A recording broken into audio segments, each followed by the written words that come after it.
Okay, let's get into something that so many of us go through but almost never talk about. You know that weird kind of guilty feeling you get when you realize you might be outgrowing your friends? It can be super confusing. But today, we're going to unpack why that feeling is not only normal, but it's actually a huge sign that you're growing. I mean, think about it. You make plans with the crew you've known forever, right? You're excited, you're hoping to tap into that old, easy vibe. But when you leave, instead of feeling recharged, you just feel drained, totally depleted, almost like you were playing a character the whole time. If that hits home for you at all, just know what you're feeling is real, it has a name, and it is absolutely not your fault. And that's the first thing you really need to hear. This feeling isn't some kind of personal failure. It doesn't make you a bad friend, and it doesn't automatically make them bad friends either. What it is a sign of a really deep psychological shift happening inside you. Your brain is literally evolving. And it all comes back to one core idea. So, what is this big psychological shift? Well, it all boils down to this process that happens so gradually, we usually don't even see it happening until we suddenly feel that distance. Psychologists have a term for it, and it's called value drift. Value drift is pretty much exactly what it sounds like. It's the slow, natural drifting apart of the things you find most important. Your core values, your priorities, your goals in life, they just start to diverge over time. And look, it happens to everybody. The stuff that bonded you together when you were 18, maybe parties or being in the same social scene, might just not be what defines you at 28 or 38. And that is perfectly okay. Let's make this really concrete, okay? Think about your values back then versus your values now. Maybe back then your life was all about spontaneity, being seen, hanging out in big groups. But now what you really truly crave is some stability, a little inner peace, and those really deep one-on-one connections. See, neither of these is better than the other. They're just different stages of life. The problem, the friction, starts when you're trying to live by your now values instead of a then friendship. And trying to force that old connection when the value drift is already there, wow, it takes a serious toll. It's not just some awkward silences. There are actual psychological costs that pile up when you're trying to keep these misaligned friendships going.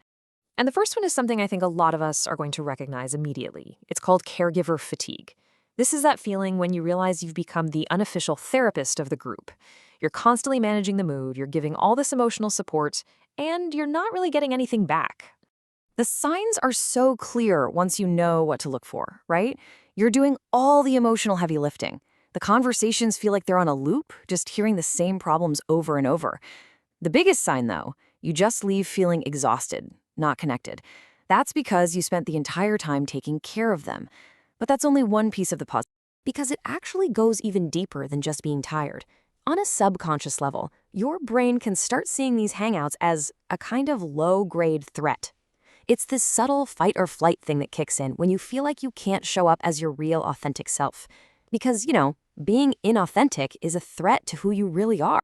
And this shows up as that little mental game you play before you see them.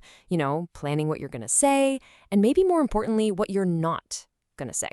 You start avoiding topics, like your new job or a new wellness routine, because you're just expecting judgment. That feeling of walking on eggshells, that, right there, is your brain's social threat response in action. Okay, so we've got caregiver fatigue, we've got social threat response. It all sounds pretty bad. It feels draining, it feels threatening. So what's really going on here? Well, believe it or not, the reason behind all these bad feelings is actually incredibly positive. It's a sign that you're getting ready for something new. All that discomfort isn't a red flag that something's broken. It's actually a signal.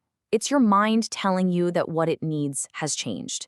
You're shifting away from just wanting a lot of social connections, social quantity, and you're developing this deep craving for social quality. And this right here, this is the most important idea of all. I really want this to sink in. What feels like you're losing friends is actually your mind making space. It's like a garden, To grow beautiful new things, you first have to clear out the weeds and the plants that are no longer thriving.